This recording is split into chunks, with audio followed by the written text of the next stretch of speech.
Good afternoon. I am sitting here with Albert. He is a Mexican Hispanic American, and today we're going to take some time and learn a little bit about his culture. Hi, Albert. Hey, thanks for having me here. Absolutely. How are you doing today? I'm doing well. Good. Are you ready for this? Yeah, I'm ready. Okay. So let's get started. Please share with me anything that comes to mind for you that informs you of your culture.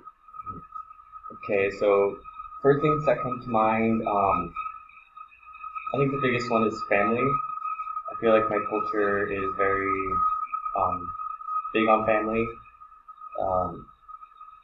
very close knit. Sometimes too closely, where it can become like a little codependent. Mm-hmm. So that's the first thing that comes to my mind about my culture. Other stuff that just comes from the top of my head is the food. The food. It was really good. Yeah, the food. Yeah, I mean, also the stuff that comes up right now for me is just like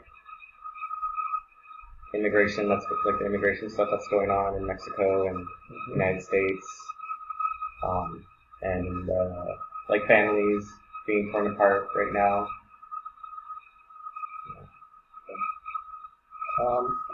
How did you come to know what you know about your culture? So I was born in Mexico. I was born in Irapuato, Guanajuato. So we moved to the United States when I was like in probably kindergarten. So I don't have that much memory of living in Mexico, just like little bits and pieces. But when we moved over to the United States, we always go to Mexico at least like once or twice a year.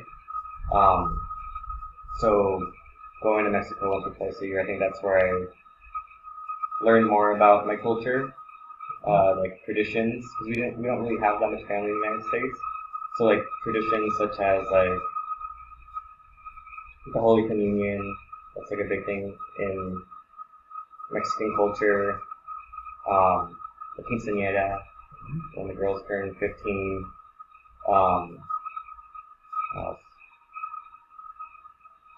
And that's just where I mostly learned about the food, mostly. When I go visit Mexico, more about my culture and the cultural foods there are.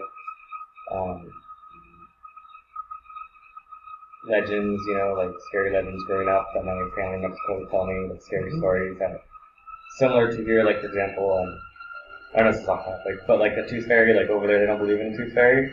Over there they believe in a rat that comes at night and takes your tooth. Oh. Yeah. Or like Santa Claus, instead of Santa Claus they have the three wise men. So you put your shoe out and when you wake up there's like candy and anything that can fit in the shoe, so it's not like big stuff, but it's little stuff. It's a pleasant memory. Yeah, those are nice memories. Mm-hmm. If at all possible, please share with me any stereotypes you have heard shared about your culture. Yeah. So the first one that comes to mind, and I think it has a lot to do with how like Latinos or Hispanics are portrayed in the media. Maybe like women in the media, like for example, like Modern Family,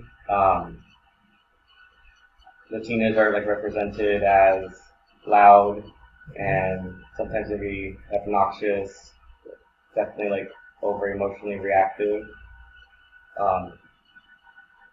such as like that character in that show. Other ones would be like Hispanics being portrayed in movies as gardeners and janitors, or in gangs, or yeah, I see that one a lot in movies. Another stereotype would maybe be that maybe when like Hispanics when they come here, sometimes English is not their first language, so a stereotype is that just because they don't speak English, that they're dumb or like lower intelligence. And that's a big one. Like, for example, like I have my mom, she's been, just like racially, like stereotyped, you know? Like one time she was standing in line at the bank, and some guy was really rude to her and told her like to go back to Mexico, saying that why is she here? She doesn't even know any English, kind of like putting her down and saying basically that she's dumb. Another one is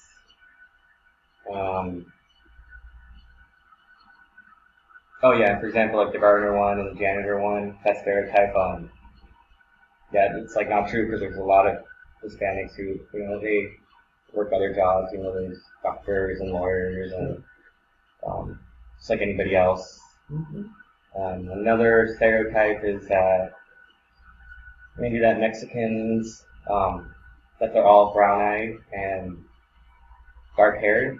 I have a lot of cousins who are blonde and like blue-eyed.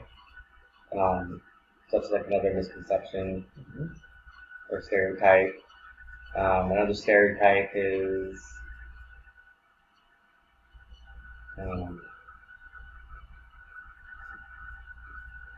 that Latinos have huge family.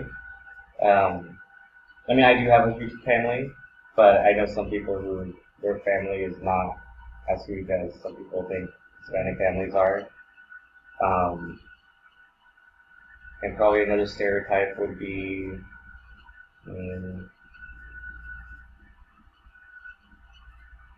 so machismo. So machismo is a big thing in like the Hispanic culture, but I find that a lot of sometimes people generalize it to like all Mexicans. But it is a problem too. So that leads to the next question. Do you believe the stereotypes to be true? And it sounds like what you're saying with machismo, there might be some more truth to that than some of the other ones. Yeah, I think that's probably the main one that I see a lot, especially in like my family, where it's not so much like family I have here in the United States, but the ones in Mexico, the men can be pretty demeaning to the women. I've even like seen like aggressiveness towards them, verbally, physically, and just kind of this attitude that they know more than the women and it's their way or the highway. So yeah, I do see that a lot. Do you fit in with any of these stereotypes? Let's see. Well, I definitely fit in with the one with the dark hair, dark skin, dark eyed. A big family. I have a really big family.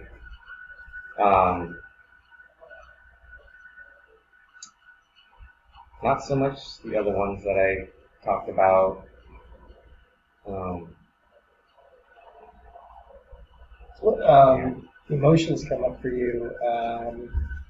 Let's see. Or should I say, what emotions are present for you when you are treated as though you're a stereotype? So, I think what comes up for me is I can get pretty angry when I'm stereotyped. And I think also a lot of it has to do when I'm stereotyped as straight, you know, in my family just because I'm Hispanic. And it's not like, it's like a taboo subject in my family, being gay. So I get angry when I'm stereotyped in that way just because I'm Hispanic, that I'm like my family in that sense, certain members. I think, maybe also, not gonna lie, like some shame, like if I'm stereotyped, like seen differently. I think that has to do a lot when I was younger too, just being stereotyped sometimes by teachers, because English wasn't my first language. Mm-hmm. So when I got into first grade, just like some remarks that teacher would say, like I couldn't really speak English, but I could understand it, you know. Mm-hmm. So like low self-esteem, infected, you know, self-esteem growing up, sometimes, um, yeah, it's like this anger and shame and low self-esteem, being stereotyped. From what point of view, from your point of view, what is the biggest difference or differences between us? Between us? Yeah. Let's see. So, I think just like the biggest differences would be like the obvious, like our skin color. I mean, we both have like brown eyes, right? Yeah.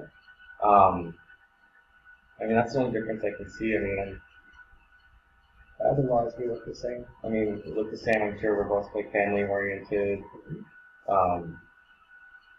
You know, we have the same goals in life. Like, you know, we all want a good life and a stable job and everything. Which that ties into the next question. Are there similarities? So there we go.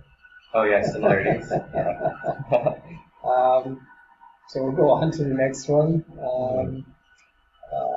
If I were your therapist, what would you want me to know, or how would you like me to act that would make you feel comfortable? Mm-hmm.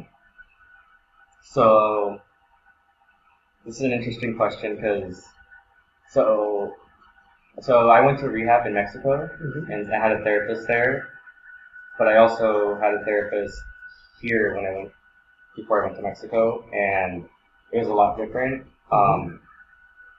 I think for me, the therapy in Mexico, it was a lot different in the sense that the therapist was, I don't know if it's a cultural thing, but just more like warm and inviting. Yeah, but something I would like the therapist to know maybe would be things like family plays a huge part in my life. So like the boundary thing could be like, you know, codependency and stuff like that can be totally different with like a therapist maybe here compared to like a therapist in Mexico maybe. So just being sensitive to the importance of family. Maybe, I think that's the main one. Okay. As we close, if there was one moment that made you feel less comfortable, can you share what that was and why you felt discomfort? I honestly didn't feel any discomfort, but let's see, like in our interview. Yeah. In our interview. Maybe one thing is when you ask me the question, what kind of emotions come up for me? Not that was a bad question or anything, but that was a good question. But for me, it got me thinking. You know, like just things that they're like real issues. You know, that I'm sure other people are feeling. But it was a good uncomfortability because it made me think. You know, about this kind of stuff that I overlook sometimes. You know. Right. Final question is, what could I have done differently to help you feel more comfortable?